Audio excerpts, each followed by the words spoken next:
दोस्तों, ऑप्शंस की माया ही अलग है और जब तक गैप अप होता रहेगा तब तक आपको ऑप्शंस में अच्छा अपसाइड देखने को नहीं मिलेगा। बात जो है उसमें बात वो यहाँ कहीं नहीं किसी में। नमस्कार दोस्तों, मार्केट की 3 बातों में आपका स्वागत है। वीडियो की इस सीरीज में हर सुबह 8 बजे हम लोग ये देखने की कोशिश करते हैं कि आज का इंट्राडे हमारा गैप अप या गैप डाउन या फिर फ्लैट ओपनिंग के हिसाब से कैसा रह सकता है। और जैसा कि आज हमें देखने को मिल रहा है कि गिफ्ट निफ्टी हमारा एक अच्छा खासा गैप अप दिखा रहा है, तो इस केस में हमारे लिए कौन कौन सी पॉसिबिलिटीज बनती है। सबसे पहले हम लोग देखेंगे वो सारे ट्रिगर्स जिनकी वजह से हमारा मार्केट आज प्रभावित हो सकता है, और उसके बाद हम लोग ये जानने की कोशिश करेंगे कि आज के इंट्राडे में ये ट्रिगर्स हमारे लिए कैसे इंपॉर्टेंट हो सकते हैं और इनके हिसाब से आज के इंट्राडे लेवल्स क्या हो सकते हैं। दोस्तों, अगर आप सिर्फ लेवल्स जानने के लिए हमारे वीडियो पर आए हैं तो आगे बढ़ाकर आप लेवल्स देख सकते हैं। बात करें अगर कच्चे तेल की यानी क्रूड ऑयल, तो क्रूड ऑयल में हमें अच्छी खासी गिरावट देखने को मिली है, और क्रूड ऑयल में गिरावट का मतलब होता है इंडियन मार्केट्स में ऊपर का मूवमेंट। यानी क्रूड ऑयल अगर गिरेगा तो इंडियन मार्केट्स ऊपर की तरफ जाएंगे। ये एक जनरल ट्रेंड में आपको समझा रहा हूँ। रीजन ये है कि इंडिया एक ऑयल इंपोर्टिंग कंट्री है, और अगर कच्चा तेल सस्ता होता है तो इससे हमारी अर्थव्यवस्था यानी हमारी इकोनॉमी को एक अच्छा बूस्ट मिलता है। बात करें अगर गिफ्ट निफ्टी की, तो गिफ्ट निफ्टी एक अच्छा गैप अप शो कर रहा है, यानी हम आज की डेट पर एक गैप अप के साथ खुलने वाले हैं। दोस्तों, गैप अप या गैप डाउन ओपनिंग के हिसाब से मार्केट को ट्रेड करने से ज्यादा जरूरी हो जाता है उस गैप अप या गैप डाउन की वजह जानना कि उसके पीछे वजह क्या है। तो सीधे तौर पर हमें ये देखने को मिल रहा है कि डाउ जोन्स यानी यूएस का जो डाउ जोन्स इंडस्ट्रियल एवरेज है, जो इंडेक्स है, वो लगभग अपने ऑल टाइम हाई के करीब ट्रेड कर रहा है। यानी इसका ऑल टाइम हाई था 37,000 अप्रॉक्स, और ये अभी 36,250 के अप्रॉक्स ट्रेड कर रहा है। और बात की जाए अगर नैस्डैक की, जिसमें आईटी कंपनी ज्यादा हैं, तो नैस्डैक भी अपने प्रीवियस हाई के आसपास ट्रेड करता हुआ लास्ट ट्रेडिंग सेशन यानी फ्राइडे के ट्रेडिंग सेशन में हमें देखने को मिला। दोस्तों, आज की डेट पर हमारे लिए 3 पॉसिबिलिटीज ये हो जाती हैं कि या तो मार्केट ऊपर की साइड जाएगा, और अगर ऊपर की साइड जाएगा गैप अप होने के बाद, इस रेंज को मैं थोड़ा छोटा कर देता हूं, तो अगर गैप अप होने के बाद मार्केट ऊपर की साइड जाता है, यानी गैप अप मान लेते हैं 2400 अप्रोक्स होता है, और यहाँ से फिर ऊपर की साइड जाता है, तो ऊपर का मोमेंटम स्लो होगा।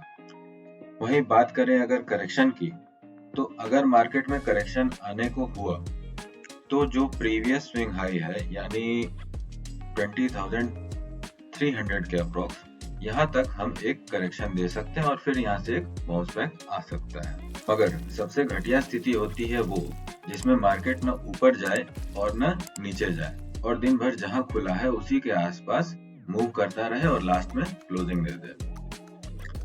इस सिचुएशन में अगर आप ऑप्शन बायर हैं तो आप अच्छे से जान रहे होंगे पिछले दिन आपको 20,200 के कॉल में आपको किस तरह का मूवमेंट देखने को मिला। 2200 के कॉल प्राइस में जो भी मूवमेंट आए वो फर्स्ट हाफ में आए, और उसके बाद सारा दिन मार्केट साइडवेज हो गया। यहाँ पर हायर हाई लगते चले गए, मगर यहाँ पर आपके प्रीमियम में वैसा उछाल देखने को नहीं मिला। तो दोस्तों, आज का इंट्राडे प्लान करने से पहले आपको ये जान लेना है कि टाइमलाइन पर आज का दिन आपके लिए समाप्त कहां पर हो रहा है या आज का दिन खत्म कहां पर हो रहा है। उसी हिसाब से अगर आज की ओपनिंग मान लेते हैं कि 20,400 के ऊपर होती है या आसपास होती है, वैसे तो गिफ्ट निफ्टी 20,600 की ओपनिंग बता रहा है, मगर मुझे नहीं लगता कि उतना ऊपर हम खुलने वाले हैं। लगभग 20,400 के अप्रॉक्स अगर हम ओपनिंग देते हैं, तो वैसे सिचुएशन में एक छोटा करेक्शन हमारे मार्केट्स में आ सकता है, और जरूर आ सकता है। टारगेट हमारे रहेंगे प्रीवियस स्विंग हाई या प्रीवियस ऑल टाइम हाई को भी आप मान सकते हैं 20,300 के आसपास। और अगर यहाँ से मार्केट घूमता है तो फिर आपका जो सेकंड टारगेट होगा वो जो भी आपका ओपनिंग लेवल रहेगा उससे अप्रोक्सीमेटली 30 to 40 पॉइंट, ध्यान से सुनिएगा, 30 से 40 पॉइंट नीचे रहेगा, क्योंकि यहाँ पर मार्केट के साइडवेज हो जाने की संभावना ज्यादा है।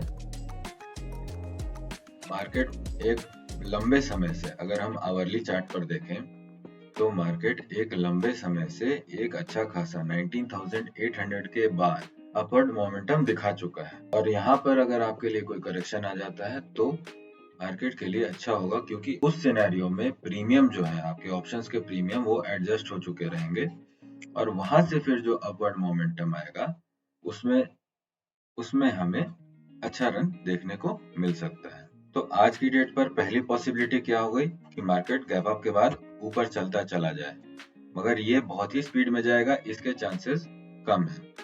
दूसरी पॉसिबिलिटी क्या हो गई कि मार्केट एक रेंज में फंस जाए।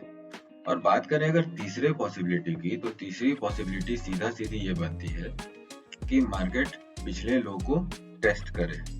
यहाँ तक तो कहानी ठीक थी, मगर उसके बाद फिर ग्लोबल मार्केट में कुछ ऐसी न्यूज आ जाए जिसकी वजह से मार्केट में एक बहुत बड़ा फॉल आ जाए। दोस्तों, इस चीज के चांसेस सबसे कम है। पुट बाय करना आपके लिए फायदेमंद तभी हो सकता है जब मार्केट अपने पिछले स्विंग हाई के लेवल को ब्रेक करके नीचे की तरफ मोमेंटम दे और साथ में एक कोई न्यूज भी होनी चाहिए।